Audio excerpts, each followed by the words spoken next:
Good evening, ladies and gentlemen, and welcome to the Nobody Asked Me Guys show. Guys, you know what happens here on this show. You know we don't do cookie cutter questions. You know we don't waste people's time talking about things that's going to put you to sleep. Listen, we have two phenomenal guests with us this evening. These young people, guys, and I do mean young people, they are a family group. Not only do they deal in entrepreneurship, they're business people. They're going to talk to you about their company, PHP, People Helping People. They're even going to share with you a little bit about another podcast that they have, a husband and wife team, kind of talking about some things as it relates to what they do and how they do it. But listen, as we get ready to do all of that, let me do a little house cleaning here for you guys that haven't been to this format before. You see two vacant cameras there, and if you have specific questions that you'd like to ask Craig and Miss Maritza Cruz Thomas, feel free to grab that camera and you can FaceTime us and you can ask those questions. Or if you're a little bashful, you can put the questions in the box here to your left. Now, on our other monitors, some of those guys, I know you know guys, so I'm going to have to ask the questions for you because we can't see your questions on here. So anyway, enough of the preliminaries. We want to thank all of our viewers for being here with us this evening. And again, guys, you didn't come to hear me babble. If we want to talk educationally, you didn't come to hear me extrapolate, pontificate, none of that stuff. You came to hear from this dynamic family, which again is Mrs. Maritza Cruz Thomas and Mr. Craig Thomas. I'm going to tell you guys a little bit about them. They're going to tell you more about themselves. But Maritza Cruz Thomas was born and raised in Los Angeles. She was raised by proud Puerto Rican parents who taught her the value of discipline, hard work, and family values. She's an athlete most of her life, and she was blessed to receive a full scholarship, and she attained her degree. Now, it's my understanding also she went overseas and played, I'm assuming, basketball for 8 years. Once she became a mother, she sought out opportunities to generate more income outside of her career as a math teacher. Okay. She was introduced to the financial world and entrepreneurship, and the rest is history, obviously. That was over a decade ago, and today Maritza is a co-owner of the fastest growing financial marketing firm in the country. Alongside her husband, Craig, she focuses her energy and efforts on serving families in the community while recruiting and developing new talent to open up and successfully run their own insurance agency. Now, along with that, you know, guys, we're going to always respect our women first, obviously. Now, as far as Brother Craig, now Craig was raised by his mom in Shreveport, Louisiana. There's a young man that you may be familiar with who had the privilege of coaching this young brother and working with him in high school. I won't call any names, but his name is Melvin Lars. He's the oldest of four children and has always taken an active role in his success. I can vouch for that for you, Craig. He played basketball and football at high school, and that earned him a scholarship to Alcorn State University. Now, while in college, Craig became a father to a beautiful young baby girl. Upon graduation, he sought out opportunities to make great income to provide for his family. He landed a career in the oil fields and worked in various capacities for 17 years. Now, in 2016, he transitioned full-time into business with his wife, Maritza. Today, he earns a multiple six-figure income and is focused on making an impact and a role model in the Black community. Now, Maritza and Craig Thomas have been together for a decade. They married in July 2015, and have a beautiful blended family with China, who's 23. Wow. Eric, 21, and Craig Jr., 18. They all reside in Southern California, but the Thomases run a national business from coast to coast. Now, I told you guys earlier in the week is that you're going to be dealing with an international couple who is a homegrown couple. Maritza, Craig, good evening. Good evening. Hi.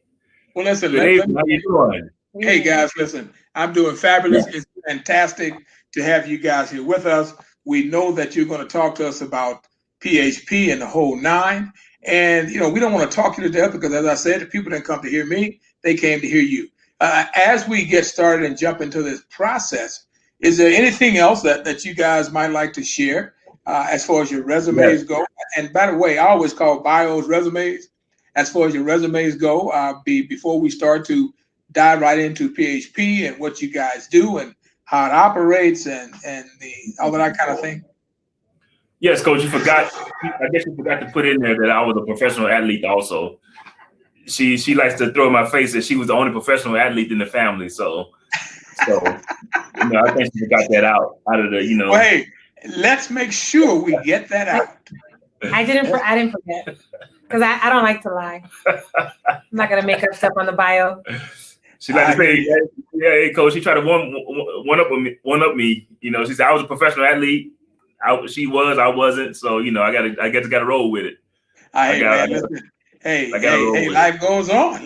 Listen, that's why you guys are making such a great team. Let's talk a little bit about PHP now. I can say to our audience, and again, guys, if you have questions, please share with us. And the guys that are here on our platform, please feel free to take if you want to ask a question. Tell us a little bit about PHP. I'm sorry, Craig. Go ahead. Before you bring that up, I gotta let the audience know. This guy, Coach, I call him Coach because he's my coach in high school. I think I told you this story once or twice, but Coach changed my life. Came to my house one day, and I told you the story before, when right? You had quit? Yeah, I quit football. I said, man, I'm not gonna play football. I'm just gonna play basketball. I think the next day, I caught the bus home. The next day or 2 days later, I see this white van pull up in the driveway and it's Rapid School. I'm like, who's this, man? Coach jumps out and 2 other coaches jumped out. I was like, man, what's going on? If anybody knows where I'm from, there's like the Jump Out Boys. And the Jump Out Boys, when they come out, they coming to get you. They coming to break the door down. They coming to get you. So Coach said, hey, son, you need to be on that football field. I'm like, Coach, I don't know, Coach. No, you need to be on that football field tomorrow. So from that point on, I went back to football and got under his leadership. Man, I thank him every time I see him for just putting that voice down and saying, man, you need to do this. This can take you to the next level. And from there, like you said, I got a full ride scholarship in football, not basketball, but football. And I thank him every time for his leading that guidance and being that man in my life to put me on a straight path and say, son, you need to do this, son. All right, Coach. I'm coming back, Coach. Wait, listen, I appreciate you appreciating me for doing what I was supposed to do. Right. So let me repeat that. I appreciate you appreciating me for doing what I was supposed to do, because that's what we want to instill in our young people. Right. Maritza was a math teacher. You've worked with young people, you have children, etc. And until we can get men, nothing wrong with our wives, with our aunties, with our sisters, but until we can get men to step up, then we have an issue. So thank you very much. Yeah. So listen, let's talk a little bit about PHP, man. Who's going to start? You are the missus. I let her start it because she knew all the co-founders and she knew about the industry before she met me. And she sold me the vision of the company and what we can do with this company. And I let her start it. And I tell you why I caught the bug when she first brought it to me, because she was getting back into the industry. And I let her explain a little bit and go into it in depth. Hi. Ms. Maritza? Yeah. We're a company that started out, I wasn't here when it originally started, but I worked with a lot of the gentlemen that helped start the company back in 2009. And, our CEO, Patrick Bet-David, now is a worldwide name.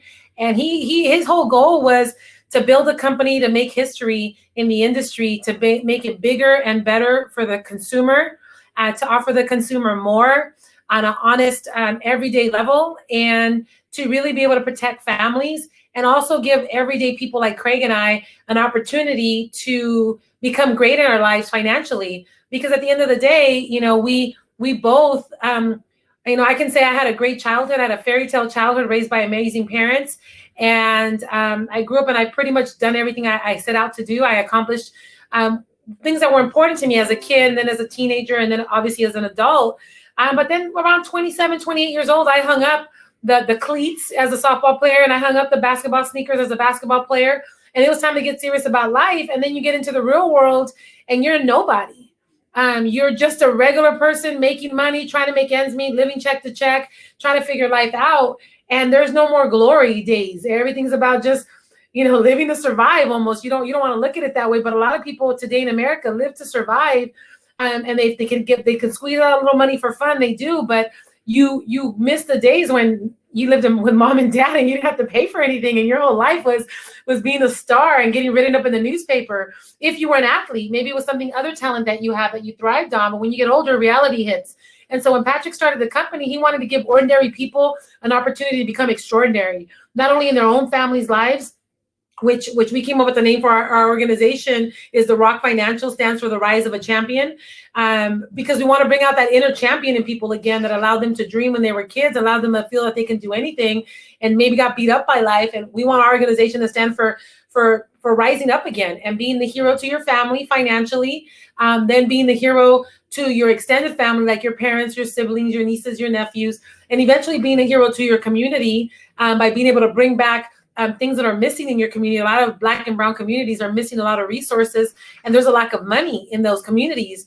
And I love capitalism because it gives me a chance to go back in my community and do that. And then on a grander scale, for me, I can't speak for Craig, on a grander scale, I want to be in a history book someday. And I need a lot of money to figure out how I'm going to go impact the world so that someday, they look at little ordinary me and they're like, man, how does she accomplish such extraordinary feats? It's because someone created a company called PHP and allowed me to become financially free. We'll become multi-millionaires because of what we're doing. And then eventually I build and be able to really impact our communities in ways that I probably never even imagined. My imagination is probably not even as wild as what's going to happen in our lifetime and in my children's lifetime. So PHP was started for people like me that don't want it to stop at the career. And then what, right? So it was created for someone who still had that fire and needed someone for that fire to go out of control. So yeah, I don't know if that explains it. It doesn't give you what we do, but on the entrepreneur side, it gives regular people a chance to be super extraordinary. And I just appreciate that because there's a lot of us out there. You're muted. Coach, you're muted. I want to ask this question, please. As you shared what you just shared about the entrepreneurial piece of it and about being able to do the dollar piece of it, as far as the multimillionaire, et cetera, have you found it difficult in your pursuits to share that vision with minority people or people of color? And the reason I specify minority people and people of color is simply because far too many of us have made up our minds that as long as we can have, I'm going to be cute here, a Chevrolet,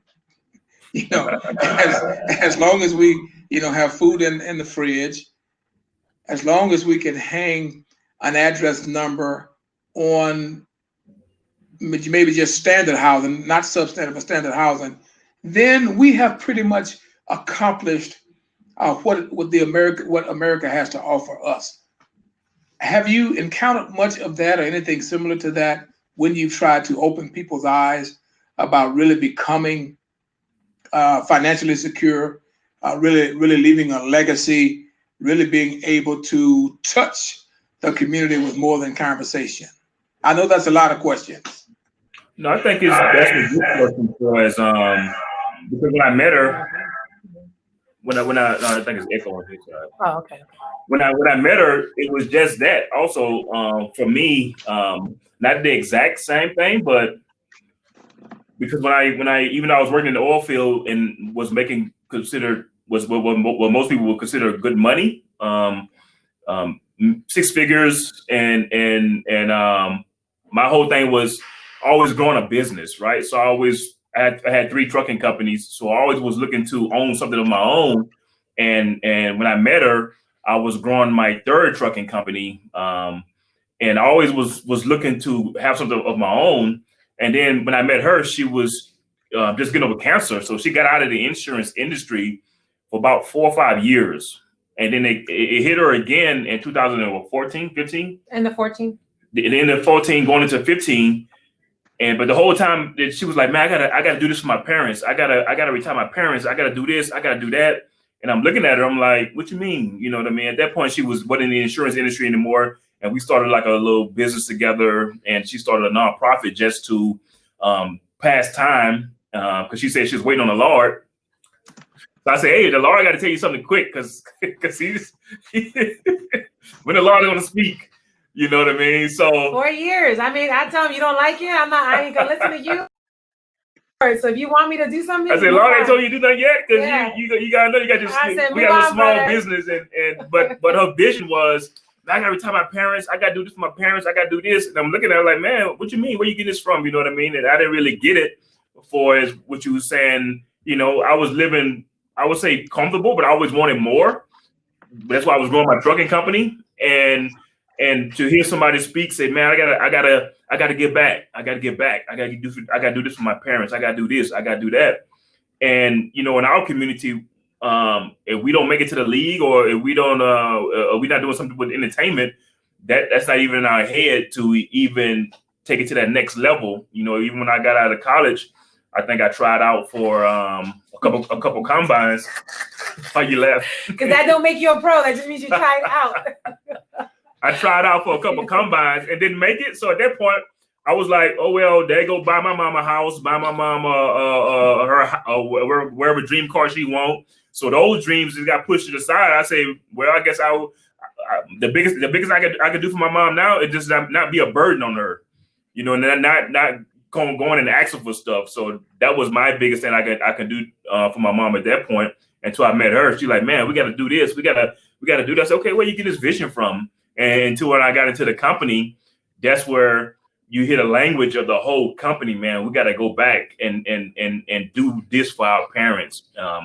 And I think I'm gonna get to your topic in a second, but I think because a lot of immigrants in our company, and these guys come to this country and they got the dog fight in them to be successful, because these guys, they feel so. They risk their lives to come here. They say literally risk their lives to come here. A lot of them risk their lives, and their parents risk their lives coming to this country. So they feel indebted into their parents just to give back to them. So they work their tail off. I've seen countless of people that didn't even speak English when I met them. So they had to learn English and then learn insurance, and became very successful because they why was much bigger than it was much bigger than them. To go back to what you were saying, wait, before you go back to that, Coach, and part of it was that Craig's vision was probably like as far as his nose, you know, like all he could it would go like right here, Coach, and then would stop and like hit a force field. And so, and I say that not to tease him, but I think we're all raised that way. I was always a dreamer since I was a kid.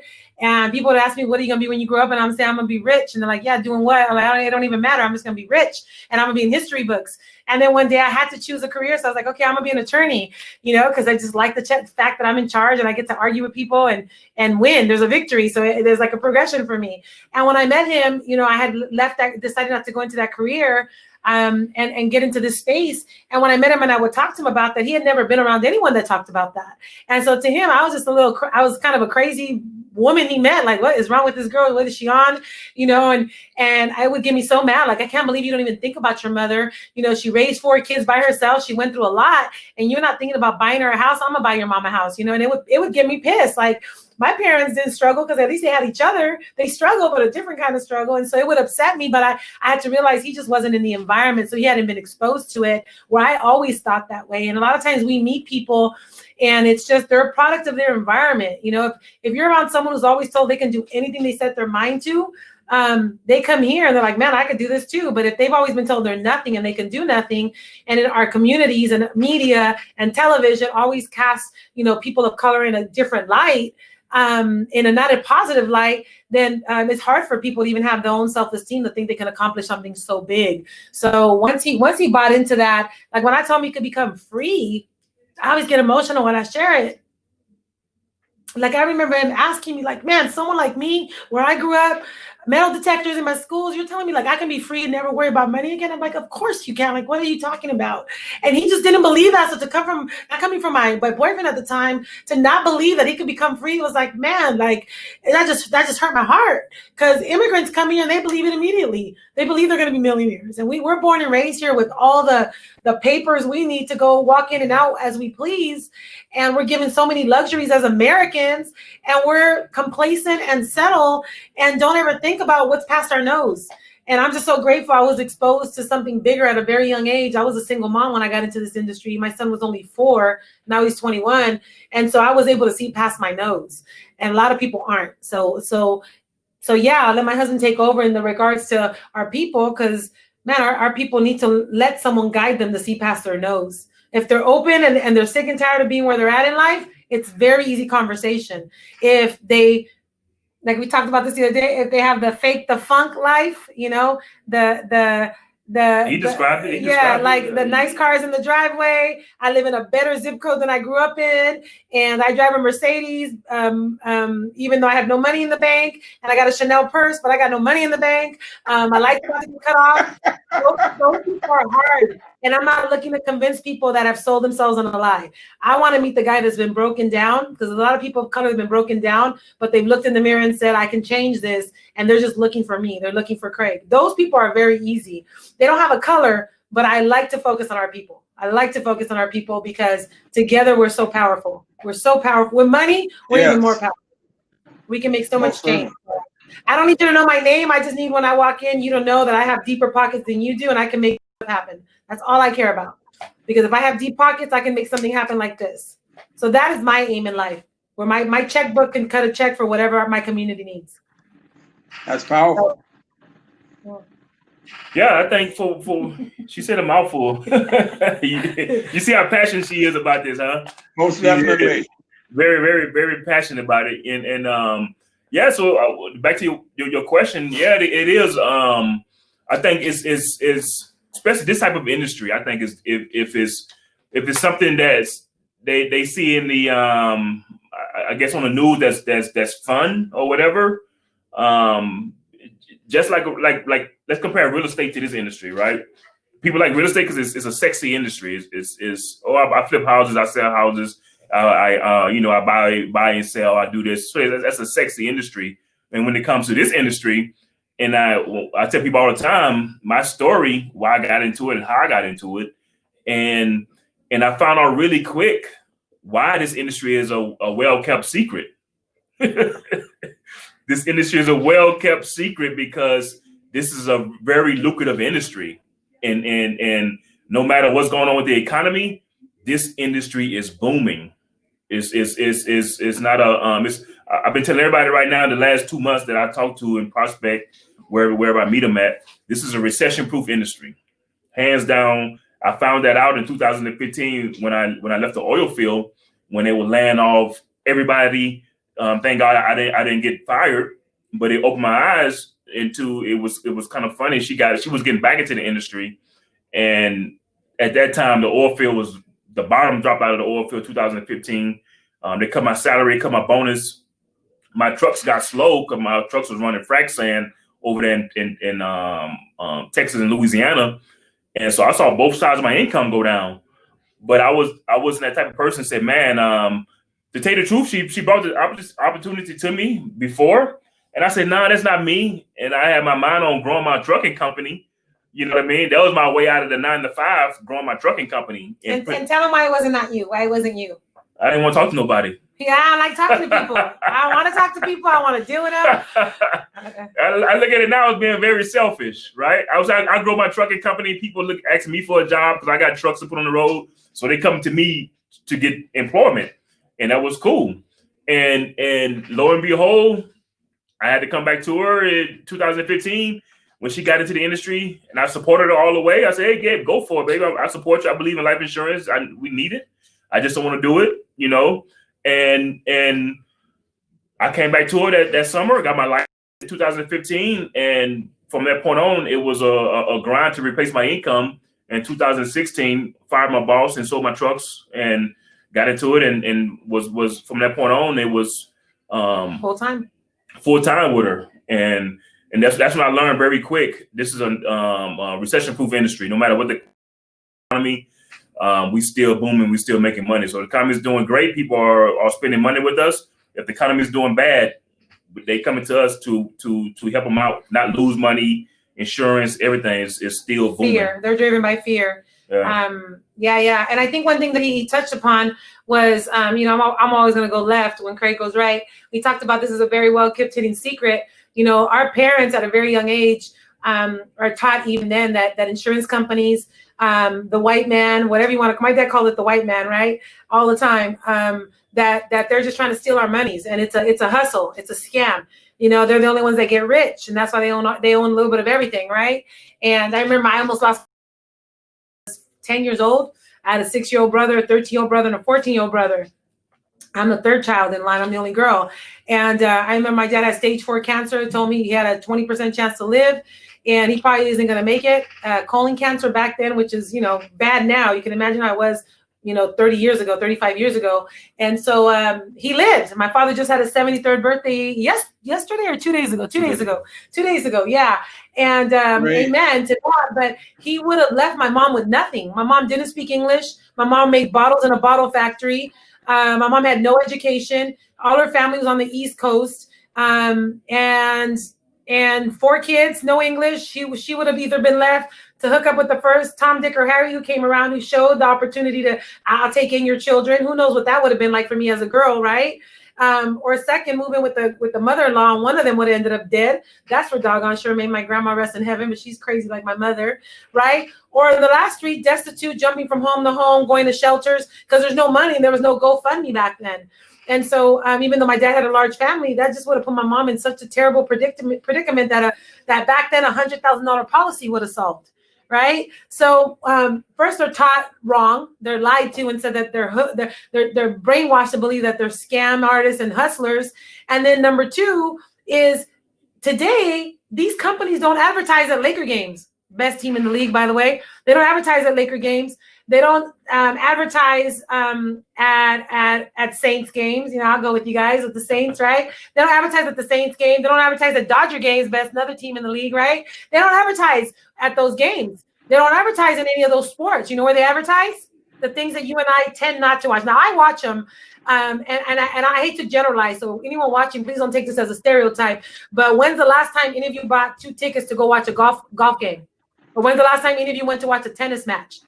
I've never bought tickets to that. I've been invited and I wasn't able to go, and I was pissed because I love watching tennis, right? Golf, not so much, right? Maybe in a bar having a drink or something, but I couldn't do it live. But that's where they advertise. That's where insurance company put thousands of dollars because that's the market they're trying to attract. So it's a very well kept secret, because if I watched that growing up, I may have wanted to be an insurance agent when I grew up. I don't even because it's never presented to me. It's never advertised to me. And then if I say how much does an insurance agent makes, and you tell me average is 150,000 a year. When I was a kid, I'm becoming an insurance agent. I'm not going to college because I was always money driven. And so I didn't even have the choice to say that. The industry found me. And so it is a very, very well kept hidden secret from Black and brown people, because they don't cater or market to our people. And if they do, it's because they're executives making 200,000, 300,000, 400,000 a year at some plush company. And now they hear about Fidelity. Now they hear about AIG. Now they hear about John Hancock. If not, you're never going to hear about John Hancock on where George Washington High School is at in South Central LA. You're never going to hear about that. Neither will a kid. They'll never know what John Hancock is. They just won't. They won't know what a Fidelity is unless their job offers a 401k, because they don't come in our neighborhoods. So because they don't cater to us. Now they have to cater to us because the Black and the Latino dollar is so powerful in this country. Now they're recruiting us because they want our dollar. And we're going to spend money on it. So they better come find someone that looks like me, that looks like him, so we can get into our neighborhoods, because they don't know how to get into our neighborhoods. They don't want to get into our neighborhoods. They let us do the work. Right. So, and that's how you're able to build a career, because there's more of us than there are of them. It's a beautiful thing, because 51% of our agents are Latino, and about 75% of them are people of color, and 54% are women. So it's kind of hard now to stay out of our neighborhoods, because that's all we know. I hear you. Listen, as you share that, Marissa, let me share you a little bit. First, 2 things. I've been a Laker fan longer than you because I'm older than you. Second thing is, especially in the South, and I've lived all over the place. When insurance is and was still a pretty strong negative word. Let me tell you why. Most of the time, the quote insurance man or woman came to the homes personally, to the little shanties, the little shacks or whatever, personally. And you would pay $100 something, $2, whatever. And then when the person passed away, you would get this real shabby funeral, the excess. So there was really nothing embedded. And you hit a lot of points. There was nothing embedded as far as having an amount of insurance. And first of all, a lot of people couldn't afford it, where you would have some residual income once you follow in the funeral. You'd have some money left over to live off of, to continue to pay bills, etc. And you hit all the buttons. That is what's missing, is that message is not getting out there still to a lot of minority communities, especially the ones, as you already know, especially the ones that are not well represented financially. Now, obviously, for families that are in your quote better neighborhoods, that's a different story. But it's still to this day, and I'm not an insurance person. As a matter of fact, I think I told Craig I used to work in insurance with William Houston when I was living in Houston many years ago. They were just getting started, and I was in the coaching and still in and out of professional ball and stuff like that. And I made the same statement that Craig made. I said, this is just not me. Making telephone calls and people canceling appointments and all that kind of stuff. And much like Craig, I have to be honest, Maritza, much like Craig, I was always a quiet person. People don't believe that today. I was always a kind of a quiet person. So I'm not going to keep calling you back. Yeah, I ain't doing it. I don't keep calling you back. I'm going to call you once. I'm going to call you once. I might call you twice. But I'm not going to keep calling you, ask you the same thing over. So I just wanted to share that with you to just kind of share what you're saying. I hear you very loudly. I agree with everything you're saying. So don't misunderstand me. I agree with everything you're saying. And I'm so happy that you are sharing this with our audience. I see thumbs going up as well. I'm so happy that you're sharing this with our audience, because we need to be taught. Yeah. People in general. And might I say, I have a vast array of people that watch my shows, and most of them don't look like me. So I'm happy that you're sharing what you're sharing, because it is educating my associates and my supporters that don't look like me, because many times they have questions and wonder why. So listen, I just want to share that. So please continue. I as I said, you have hearts and these hands are going up, and that's why you see me looking up here. I have some, and I think you guys know this already because you do it, but I have some monitors over here. So I'm not looking away because you're boring me. I'm looking away because I'm trying to see what's on the monitors. So please continue. I think that's good what you said. When I first got into the industry with her, and I was the same way. The patient was like this when it's coming to making calls. Like this. It was like this. Close. I had to learn. You know what I mean? I just had to learn the whole sales process. And it's kind of funny because I teach my guys now all the sales process, and she can contest to this. I was good at going out prospecting and getting the numbers. And like you, if they didn't answer on the first time, the second time they didn't call back, I was throwing calls all across the office. Oh, they're not serious. They're not serious. And she came in the office one day. Like, what are you doing? I'm like, they wasn't serious. Oh, they not serious. They ain't calling me back. Getting all pissed off. She said, no, it's follow up. What you mean follow up? No, they're not serious. So yeah, I went through all that. So you had to go through that to learn how to coach your guys through it. You know what I mean? So yeah, that was a very funny first year of the business. Yeah, the first 6 months of the business. True. But go back to what you were saying before, as with the life insurance and especially with the Black community and feeling like we're getting taken advantage of. And I think that's true. Where they see, the white man or my mom paid on this, my grandmother paid on this for her whole life, and it barely covered the funeral, right? And I've gone into people's home, and the first thing they say is, "What's the cheapest thing you can give me?" Right? And if that agent don't have you in the best interest, they gonna give you the cheapest thing out there. And they might give you a burial policy, or they might give you a accidental death policy. You know what I mean? So you really don't know what you're buying. It's just like she said, we go back into our own community and educate our people how this stuff works. So we go in there with the education first. And when somebody tell me that, I know what they mean. What's the cheapest thing you can give me, but still it can fit my life. You know what I mean? And I think, we was taken advantage of, or didn't know any better, or whatever the case may be. And so I remember in Mississippi, because I had grandparents in Mississippi and Louisiana. So in the summertime, that's where you go on for vacation. We didn't go on vacation. We went to our grandparents' house. You know what I mean? And they came and collected insurance and all that. And so that was my, it's insurance man. He's coming again. That was the insurance man. He's coming again. You know what I mean? And then to come to find out if somebody passed away, like you said, it was just enough to do the burial. Yeah. And it is up. I tell our people all the time. Okay, now that you know this industry exists, and now you know this type of insurance exists, and 9 times out of 10 when we sit down with somebody, they say, "Oh, I never heard it before." Okay, cool. Now that you know about this, what are you going to do about it? Are you going to go? Are you going to help me go into our community and educate our people how this stuff works? You know what I mean? And really put the word out there how this stuff works.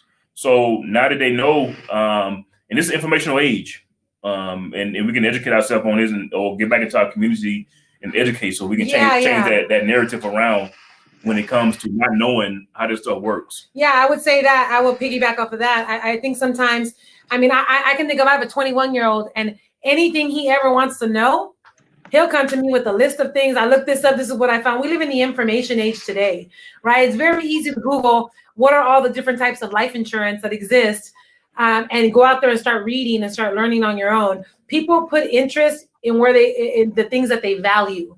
And if you don't value protecting your family, if it's not the first thing in your head, or you haven't seen someone go through losing a spouse and 3 kids are left behind with the mom, they don't have no way to pay their bills.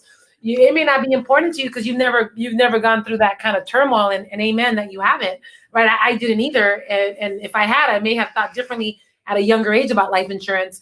But I remember asking my dad then, thinking, man, you would have left mom in a really bad position. And when I had cancer, I didn't have life insurance because I didn't qualify because of some heart conditions when I was younger. And the first thing I thought of, man, I'm going to die and leave my kid with nothing. And the memory he's going to have is my mom died and left me broke. And he's going to tell that story forever. And I remember thinking that, like, man, what a terrible story that your kid, it's either being a story of victory and how daddy was a hero or mommy was a hero. It was going to be like, man, my mom and dad died and they left us with nothing, right? One or the other. And either way, you're going to get molded, right? Which is a beautiful thing. But I really believe that sometimes we tell the stories that we heard. Often, if I talk to 10 people have not experienced what he just said about grandma only having enough to pay for her funeral and there was no money left over. That's a story that was handed down and they heard it. They call it urban legend, right? Most people haven't experienced that. It's just an excuse to not be responsible. I've been doing this a little bit longer than Craig, but he, every time we're in the field, I'll say that person's not going to do anything. Why? Because they're not serious. They don't want to be responsible. They'd rather spend money eating out. They'd rather spend money on their nice cars. Their family's not a priority. And they don't think they're going to die. And there's lots of people that are dead and buried that never thought they were going to die. And so at that age that they died at a young age. So we have to do better as a people to not be a statistic and for it to matter to us. If God bless me with a child and bless me with a husband, then I need to bless that family back and make sure before I go buy a $1,200 iPhone, before I have a $150 a month cable package, before I have 3 flat screens that are $500 each in my house, before I drive an $80,000 car, before I take a $10,000 a year vacation, I need to buy a $2,000 a year insurance policy so that if I die, my family can still enjoy the lifestyle just without me. And that people don't look at it that way. And there's a word for it. If you look at it, it's called irresponsibility. It's just people not wanting to be responsible. And it's unfortunate. And I have these very candid conversations with people when they should buy and they don't. And I'm not always liked, but I want to be I don't need to be liked. I need to be respected. And Craig, I've heard him have the same conversations with men. When a man doesn't want to do it, I want to sock him, but I get quiet and I kick him under the table. And he knows it's time for you to sit and school this man and let him know that he's responsible for this lady and these children. And shame on him if you don't take this serious. If you can pay $200 a month for a cell phone, you can pay $50 a month for a little term policy. It's not a lot of money. So I take this stuff real serious, man. I've seen a lot of death with no money. And it's really sad. It's a really sad thing for our people to still, in this age, 2020, to still be dying and leaving their family nothing. It's just kind of crazy to me. I don't always understand it, to be honest. And to piggyback on that, I do a little insurance plug right now, so your viewers can say they never heard this before. Insurance is not just when you pass away anymore. With life insurance at that, right? My wife said she was a cancer survivor. And we all heard somebody or seen somebody come down with cancer, stroke, heart attack, become disabled for a while.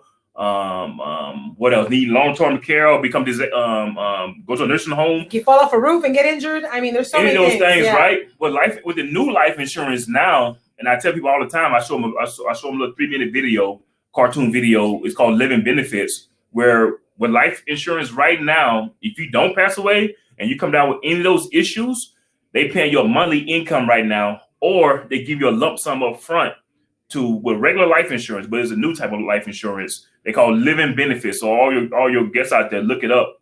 Put the keyword in there, Living Benefits life insurance. Still life insurance. It doesn't cost no more than the old life insurance. You just got to go to the right couple to get you get you the good stuff. You know what I mean?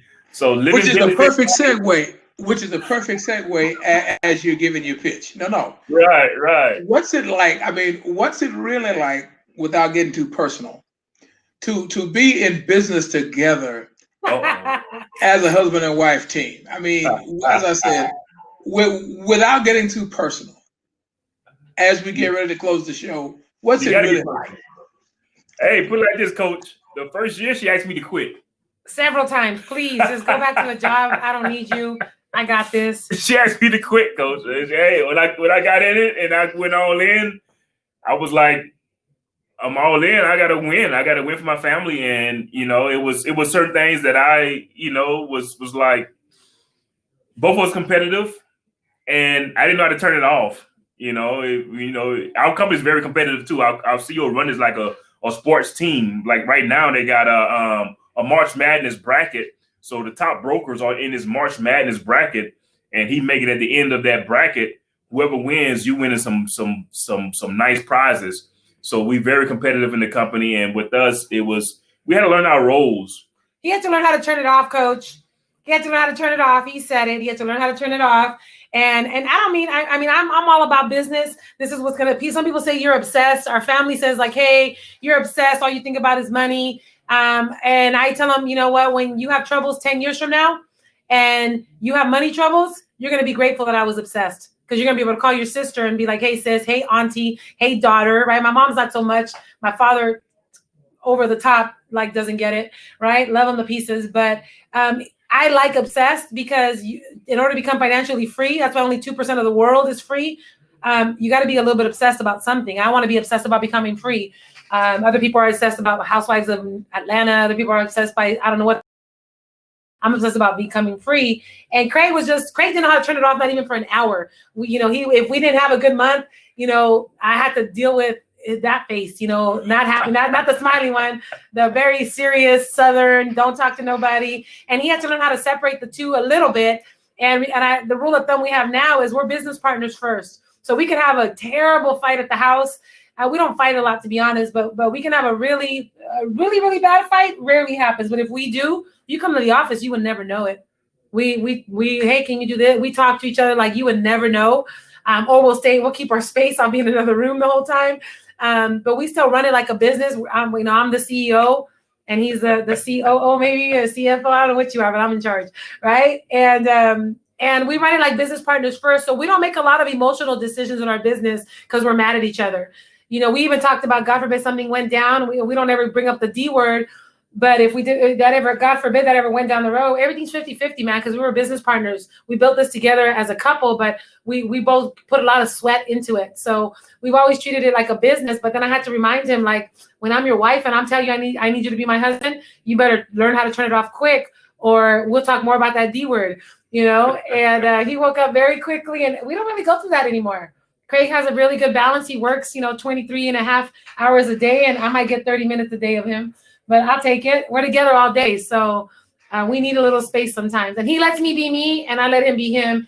I don't have shackles on him. I don't need to know where he is every minute of the day and vice versa. I leave sometimes 2 weeks at a time for business. He don't trip. We run a business. We're both on the same page. So there's not a lot of petty arguments like you have in high school. There's just, we both have the same outcome. So I think a good thing for that though was we have great coaches and mentors. Yeah. It's another power couple in the company. And these guys started the company, and they tell us they went through it like broke, everything that you can imagine building a business from scratch. We was lucky to come into the company when it was his sixth year. Fifth year. So it was a lot of things already established, but these guys, they couldn't even get one company to write for, you know what I mean? So they'll go months without getting a paycheck. Yeah, they gave everything up from the company they came from, where they were multiple six-figure earners. So yeah. So our direct coaches and brokers, when we was really getting into fights and stuff, business and all that stuff, we can bounce stuff off them, and they're like, man, we went through it. Also, this is what happened. This is what we did. So that gave us an outlet to talk to somebody. And we tell people in our business, if you got problems, go up. Talk to your upline. Talk to your broker. Don't go to your sidelines. People on the same level as you. Don't go to the person that you mentoring and scare them away from the business, because they're like, man, y'all have these problems. Nah, we don't want to do this business. You know what I mean? So go up, take your problems up, and don't go take your problem to the sideline. You guys on the same level as you, or never talk to the new people about what you're going through and stuff like that. And our CEO gives a lot of classes, and we do a lot of couples trainings. We teach the value. We teach values all the time about how to approach, if you're a woman, what you should and shouldn't do around a married man, and the way you should dress as in business. And when we sit on appointments, I always make sure that if I'm training someone, that they let me sit in front of the wife, because you tend to focus on who's in front of you. I never want to focus more on the man than I do the woman. So we teach a lot of nonverbal things that you should teach in business. So we're very conscious of building a company with a strong foundation, not on quicksand. And it's the reason why this company's blessed, is because money is just a byproduct of doing good or doing bad. You can make a lot of money doing bad. So we know that in our industry, our biggest thing is really, really, really making sure it's built on values, morals, ethics, doing what's right by people, and the money's going to come. And so I think we're just very blessed as a company, but as a couple, because we always want to do what's best for people, even if it means we make no money. Because that's what's really, I'm thinking about the next life. I'm thinking about where I'm going after this, and I don't want it to be too hot. You guys are from Louisiana. You know what it's like for it to be humid and hot. I don't want it to be too hot when I leave this life. So I want to go somewhere nice and cool and chill with Jesus somewhere in paradise. Excellent. Hey, perfect place to end. I just want to, again, thank you, both of you, for being here with us. Now, I do have a question. Cedric says, can he get a breakdown on the advantage of whole life insurance or term life? I'm sorry, Cedric. One of our guests would like to have a brief breakdown. I mean, I know it takes a while, because, as I said, I did dabble in insurance many years ago. But can you give him a kind of a brief? Yeah, I mean and Cedric, I hope you're asking because you're serious, not just curious. Okay, whoever has to do it, but I don't care who it is, just go get it done, right? But whole life versus term life was very simple. Whole life was meant to be there your whole life. It's a permanent insurance policy, versus term life is for a term, 10, 20, 30 years. So typically term is going to be less expensive, because eventually it expires. Whole life was meant to be there your entire life. So it'll never cancel as long as you keep up with your premiums, and it'll pay a death benefit when you pass away, or it can grow a really small amount of cash, like a savings account. And people took advantage of that, 40, 50 years ago, because the money comes out to them tax-free when they pull the cash out. So whole life has evolved, and it has brothers and sisters, is what I call it. So you might want to look up something called universal life and indexed universal life. It is a form of whole life, but with more benefits to the client. On steroids. On steroids, yeah. It gives it a chance for when you make a payment, part of it covers the insurance that'll be there forever. But the other difference goes into a savings account that can grow from 0 to 5 to 8 to 10 to 12%, and you can pull it out tax-free. So if you want something that's going to be there forever, then you don't want to go with term. But if you need a lot of insurance and you're on a budget, then you want to go with term, because if you have young kids, your kids need a lot of protection. And maybe you get a little bit of both. Like Craig has both. He has like $2.5 million of term, and then he has a couple, like $250,000 of what we call permanent insurance, whole life, universal life. So we don't do whole life here. We do it for burial insurance. If he wants something where he can grow for his future, he wants to look at universal or index universal life, because it's going to give him a better return on his money on the part that's saved for the future. So yeah, so Craig has an index universal life policy for savings, in addition to always being there for the rest of his life. All right, great answer. Listen, Cedric is saying he's shopping right now. So Yeah. I'm sure that's very useful. Listen, can you guys give our audience a way to contact you if they have other questions, they want to do a referral, they're interested in joining PHP? Is there information you'd like to leave where they can contact you? Yes, I just put my phone number, so that's my cell phone number, and then I'm going to put Craig's cell phone number in there. Okay. I prefer to deal directly. I don't do a lot of emails or stuff like that. Now, if you want a quote or something, that's a different conversation. But we like face to face. We can sell pretty much in almost any state. I'm licensed in a million states. Louisiana is one of them. There's several in the South that we're licensed in as well. But yes, that's the best way to get a hold of us. And as far as the business side, right now we're actually helping cover the licensing class. So it takes several $100s to pay for the licensing class. And Craig and I right now are covering the licensing class for anyone who gets started through the weekend, through Sunday. So if you want to have that conversation and really learn more about the opportunity and make a good $3,000 to $5,000 a month, which is how I got started making part-time income because I was a school teacher. And then I was able to, my first year I made 75 grand. I transitioned from teacher to full-time entrepreneur. So we can teach you to do what we've done because we've done it. So it's not a theory, we've actually practiced it. So yeah, if you want to learn more about the opportunity, please see us and go from there. All right, fantastic. Well, listen, Thomases, Miss Maritza Cruz Thomas and Mr. Craig Thomas, it's been great having you guys here with us. You guys have really educated us this evening. And as I said, the thumbs and hearts have been going up all evening. And we thank you for sharing that information. And we just want to thank you and want to have you guys back again. We did not, unfortunately, we ran out of time and we didn't get to talk about your other podcast that you do with your husband and wife podcast. I don't know if you do that on a regular basis or not, I'll be honest, but I know you do that. So we want to encourage our guests also to watch that. Now, for my regulars, and I see we have a lot of new people popping on. For my regulars, I am the Nobody Asked Me guy. And we have interesting conversation all the time. We don't have just one conversation. Coming up Monday, we have Miss Latienda Pierre Davis, who is an investigator for the DA's office, and she'll be talking about policing from the inside out, as we all are well aware with the Florida situation and all the worldwide protests.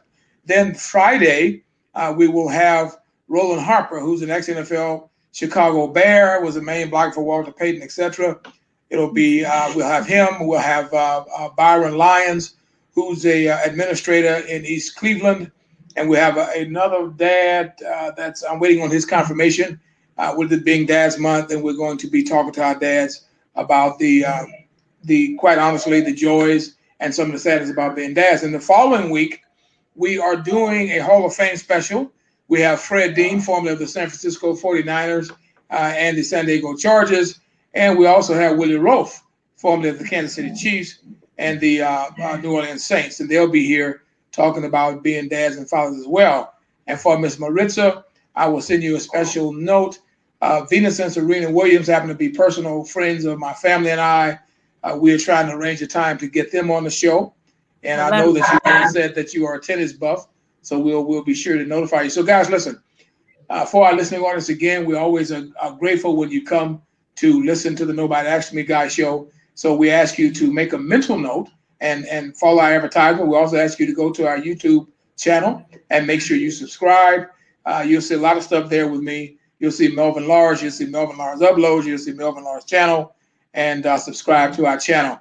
And once again, I am an author. My latest book is called Mothers and Their Smen, an introspective look at mothers rearing their sons. It is not a parenting book.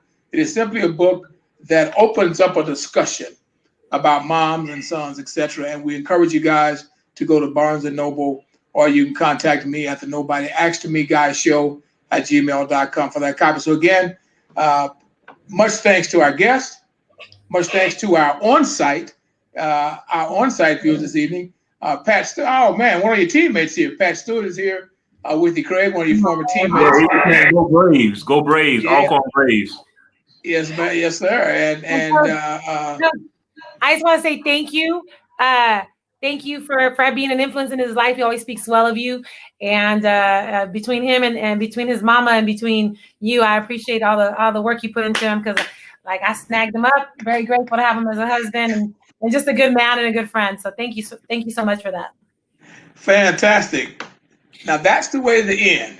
Have a great night. Thank you, Coach. Bye.